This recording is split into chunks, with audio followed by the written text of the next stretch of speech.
судот не го издржа притисокот на СДС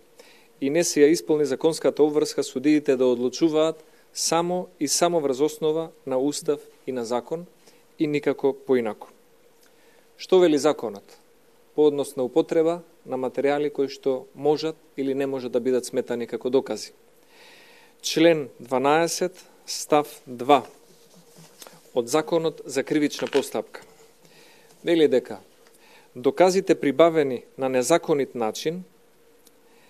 како и доказите произлезени од нив, не можат да се користат и врз нив не може да се заснова судска одлука. Нелегалното прислушкување на шпиони и разузнавачи, нелегалната операција за прислушкување на половина држава, политичари, бизнисмени и новинари, не може да биде озаконета, затоа што е нелегална, без разлика на политичкиот притисок од СДС или од СЈО. Има две цели. Првата цел е да се покрие криминалот сторен од господинот Заев, кој што е документиран на легален начин со ПИМ мерки, каде што тој бара подкуп од 200.000 евра. Се сака да се стави знак равенство помеѓу него, исторениот криминал од негова страна и секој друг кој што тој го смета за политички опонент. Втората цел на ваквите активности на СДС, на СЈО и нивните блиски поддржувачи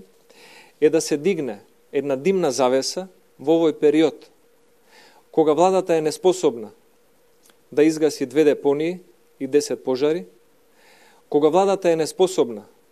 да обезбеди 100.000 денари плата за лекарите специјалисти, како што ветуваше, кога владата е неспособна да склучи добар и наместо тоа склучува штетен договор со соседна Бугарија и истиот го држеше до последен момент во тајност, и кога владата е неспособна да најде законски основи за законски смени на директори во јавните државни предпријатија, па партизирањето го прави со брзање од ден во ден на незаконски начин.